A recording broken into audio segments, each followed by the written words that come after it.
got back from Mexico and I learned that word, so. Words. Yeah, my name's Adam Pope. So happy to be here. I don't know if I need this, but I've never actually held a microphone and spoken to it before like this. This is exciting. Yeah, I'm very easily entertained. It doesn't take much. Give me a microphone and I'm happy. Okay, I'll take this home with me. Thanks for having me. I'm stoked to be a part of this. You know, doing these types of things is completely new for me. I'm pretty unabashedly open with my story. I'm pretty obnoxiously open with my story. I'm not afraid to talk about what I did, what I went through, and I do that to try and help others, to show that it's okay to just put yourself out there, regardless of the reactions you're going to get from people, what people are going to think about you. There's nothing in my past that I wouldn't talk about. There's nothing I did that I wouldn't talk about. There's nothing that I put people through that I won't talk about. I've asked permission from these people to share parts of that, and it's some really vulnerable stuff. It involves my kids and just things I did. And I'm a recovering alcoholic. I guess I should kind of start there as well.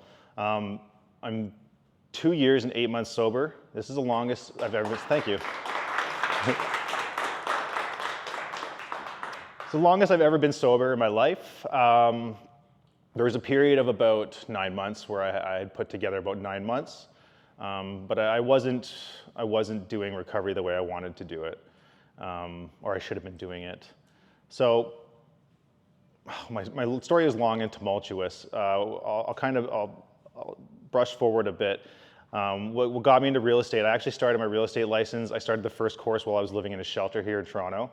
I was down on Queen East, 412 Queen East. And I was staying in that shelter, and I looked into the real estate program because I was actually in a shelter program years prior, and I was in there with a real estate agent. And he was apparently a very successful real estate agent, and he made sure to tell us all that. But you're in a recovery program, so everyone's full of shit, right? So we were like, okay, guy. But we looked him up, and it was legitimate. He was actually who he said he was. He's very successful, and he had lost everything, and he was where we were. And he kind of put a bug in my ear that, hey, you should really look into this one day. I think you'd be great at it. I'm like, yeah, whatever, bud. I've got like a week sober, and I'm in a house full of 50 guys. Like, just want to get through the next day.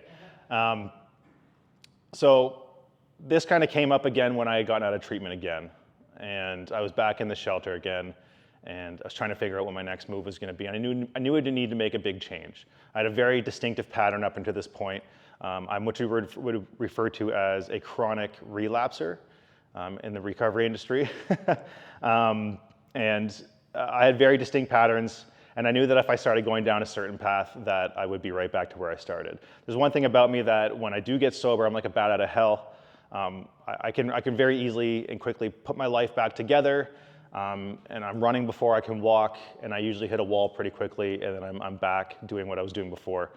But this time I needed to make a big change. I had enough money saved up during treatment from COVID. I somehow qualified for those relief funds. Maybe not, they're probably gonna come after me eventually, but whatever. I don't know how I qualified, apparently I did. Yeah. Apparently, selling stolen items was a job. So I had enough money from that, and I looked into the program, and thankfully it was pay as you go. And I had enough money to do the first course and take the first exam, and I was just, screw it. So I did it, and I finished the first course, and I passed the exam first try without using Pass It or anything like that. I don't know if anybody knows what that is, how long you guys have had your licenses for. But so I did that, and I saw the light. I saw the potential for huge change. I never had that experience before. And that was a really huge driving force. Now, people always ask me, well, first question is, what did you do? What was different? What got you sober this time? What's keeping you sober? What changed? And nothing changed. I was back in the cycle. I was repeating this cycle, like I said, for 8 years, give or take. My first time in treatment, I was 25. I'm 36 now. Um, Nothing changed. I ended up back in a hospital. They asked me if I wanted to go to detox. I went to detox. I fought hard to stay in detox because I really wanted to leave. I had $35, and if you're an addict or an alcoholic, that's a bottle, and that's all I wanted. So they fought hard to keep me there, and I fought hard to stay there. And from there, I knew that I had another safe place to go, which was in Toronto at this shelter program. And I went there, went to treatment, came back, started the program on my dumpy little Asus broken laptop, and finished the first course there, and I just didn't stop. Now, I'm not where I want to be yet as far as a successful realtor. Like, don't get me wrong, I get the opportunity to do these things and speak about this, and I'm still very much in the process of sobriety. I went into it with this time and I said, I'm going to stay in the system as long as they'll allow me to stay. I'm going to work on myself as long as they'll allow me. I still live in a housing program that's associated with addiction today. And, I'm not a successful realtor. I'm stringing some deals together. I just had 2 close, thank God. Yeah, thank you. So my GCI for 2024 right now is crazy, right? Yeah. Yeah, I'm on fire for 2024 right now. So it's been a great start to the year. But a big worry of mine with getting the real estate was there was maybe some checks coming, and I was really worried about what effect that would have on me had I not had a plan to protect myself. And so I decided to stay in these programs for as long as possible, and I really had a drive to want to stay sober and want to do better. And reach my potential. My father used to always tell me, and the thing is, I'm very lucky at the same time. I've been in the worst places you can imagine, but I came from a really, really good family. I didn't want for anything growing up. My parents are still married to this day. My dad is the greatest person I've ever met in my entire life. I'm extremely lucky that I had the childhood that I had. My parents are not lucky that they had the child that they have, because I was a nightmare growing up. So when I was 18, I'm gonna go to Calgary and work on an oil field. And they're like, get the out. Yes, please, we'll pay for your plane ticket. So I am very lucky. So I knew through this whole journey of trying to get sober and maintain sobriety, I knew there was another side to it because I grew up in it. I've met some people, many people along the way that didn't have that opportunity, that didn't see that came from nightmare childhoods, never had a chance, right? And I feel for those guys, and I've lost a lot of really good friends that couldn't see their way out of it, and just weren't able to get honest with themselves, and that's where real change happens, is being honest with yourself and self-awareness. Everybody in this room has something that they can work on, right? It could be something, maybe you're drinking 4 Red Bulls a day, and it's messing with your sleep, right? So you can be honest with yourself about that, like maybe I should really scale back the Red Bull. It's going to continue to affect you negatively. Now, every time I told everybody that I'm never going to drink again, I don't want to do this anymore, I want to be sober, I meant it every single time I said it. I genuinely wanted to, but addiction had other ideas for me, and there's a lot of mental health stuff tied into that as well. That kind of kept me down as well. And the thing about in this country is you can't force people to take medication, so we end up supplementing. We can't deal with the negative emotions. And that's my fallback. So just to go back a bit, when I have 2 kids. I have 2 kids that live in Niagara, 2 different mothers. I really piled it on. And I'm very grateful for those kids and their mothers. The one thing I know, I had the best women in my life, just like powerhouse women, just amazing. Why they went with me, I have no idea. Maybe it's I'm full of shit, and I manipulated them along the way because I'm an addict. But I chose very incredible women, and to this day are extremely supportive, have always been supportive, have always wanted better for me, have always been there to say, what, when you're done doing what you're doing, we'll be here ready for you, and so will your kids. And I have great relationships with my kids today. My son is 15 and my daughter's 5. And I'm grateful for what I have with them today. Am I anywhere where I want to be with them? No, not even close. And that plays on my mind daily, and it's every day is a struggle to stay in Toronto and continue to try and work and lead generate, because God, it's difficult to do. My kid's in Niagara and I'm here. It's tough, but I do this to better myself so that I can have a better life for me and for them, and I can finally be that dad that I've always wanted to be. That picture's funny. I went to get my photos taken when I first got licensed. I was so excited I went to get photos taken. That was the shirt I went in, and I brought like suit jackets and dress shirts.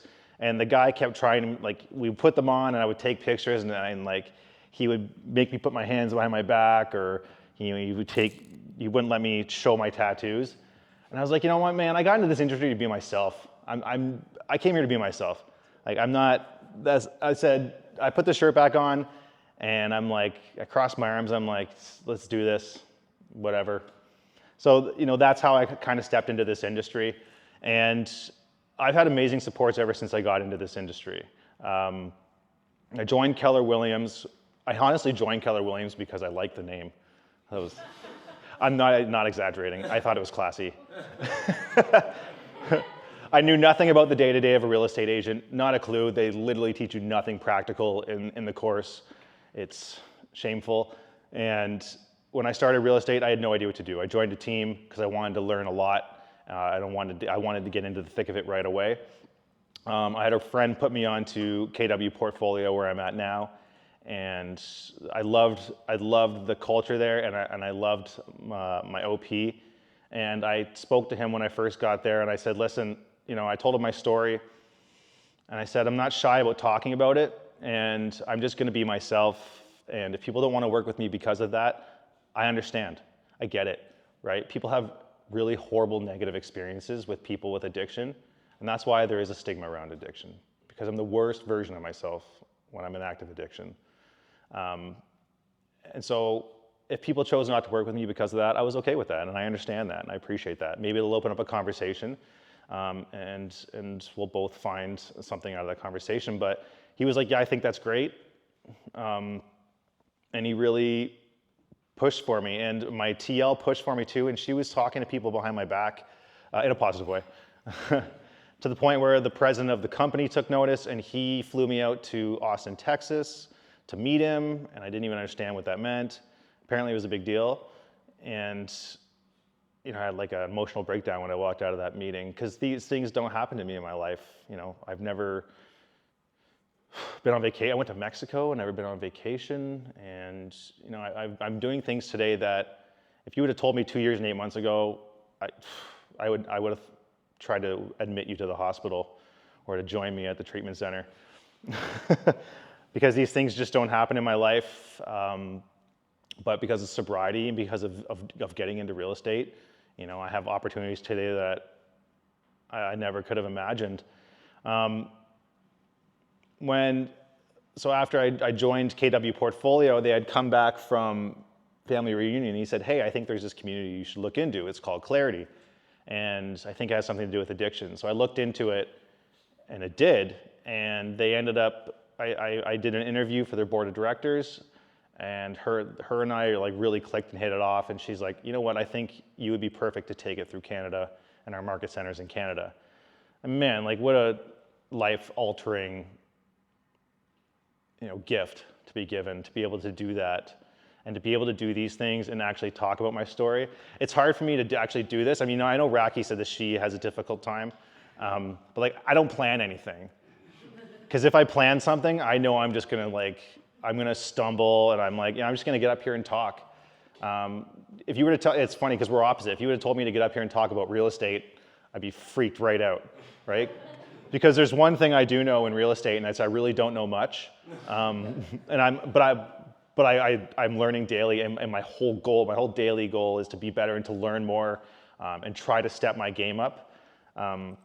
But being here and talking about addiction is there's nothing that I know more about, there's nothing I know more about. So I'm grateful to be here.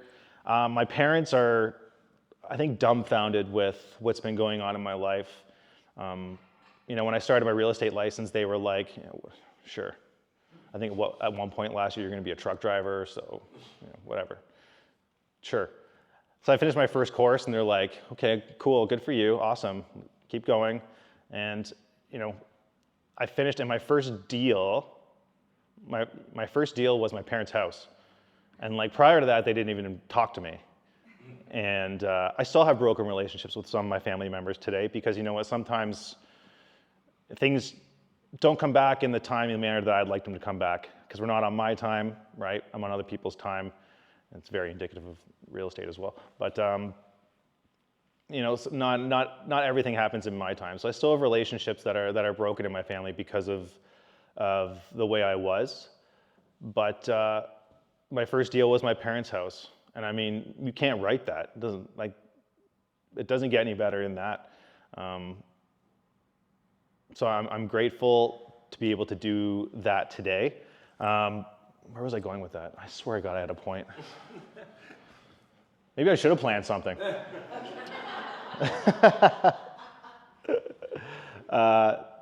Next time, probably not.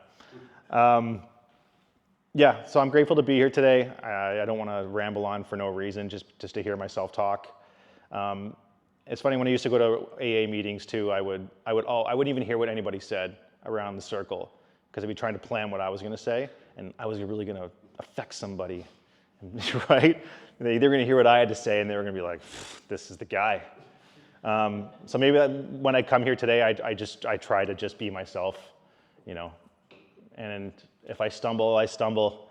If I kill it, I kill it. I don't care. You know what I mean? I get the opportunity to talk about my story and maybe help somebody a little bit. And just to have these opportunities is incredible to me. I would love it if people, if anybody has a question, I'll throw it out there right now. If anybody wants to ask anything, you can. What keeps me motivated? It seems like it's an uphill battle. What keeps you motivated? Yeah, it is an uphill battle. It's actually a roller coaster, but there's too much good going on. So if I keep things in perspective and I look back on literally where I was in a homeless shelter, there's really no reason to stop. And especially my kids, right? Like, this is what's difficult about being an addict is every time you put your life back together, you build it up, you build it up, you build it up, and you tear it all down. And at least that's what I did. That's my story. I can only speak to my story as well. So it's just too much to lose at this point. I just can't. I have too much evidence to the contrary as well. Like, there was a long time where I was like, it's just a drink. What the hell, man? Like, I can smoke cigarettes. I can drink coffee. I can do all kinds of things and not have an issue. I'm like, why can't I just have a drink? This doesn't make any sense. So, many times I would try to go back and realize pretty quickly that, okay, there's something else going on here that has got a stronghold on me. So I have too much evidence to show that, like, I literally can't drink like a normal human being for whatever reason. So there's too much evidence to the contrary. I've got too much good going on, and I want to realize my potential. My dad keeps telling me, you should write a book. And I'm like, but I'm not at the end yet. Like, there's no end, but I'm not there yet, and I just really want to realize my potential. I keep that in my head with my dad. You need to realize, give yourself a chance. So that's what keeps me motivated. I want more. It's like, I guess I'm taking that all or nothing part of my addiction and trying to turn it into a positive. That I want more, but I want more of good. I want more of my kids. I want more stuff. I want to buy them things and take them places and do things that we never could have imagined doing together. And I've caused too much hurt and too much pain in the past to do this. And I always, the way I am, I always encourage my kids to be the same, especially my son because he's 15. I always encourage him to tell me how he really feels. It's okay to tell me how you feel. I'm sorry if I'm going off, but I remember there was a time that I got sober for an extended period of time, and I picked my life right back up. I had a house and I had cars, and I had a girlfriend, and we had a baby on the way, and I was killing it. I was making a ton of money, and I was on fire. And this was all in less than a year, and I came from basically a homeless shelter again at that point. And I built everything, all the relationships back up, and then I tore it all down. But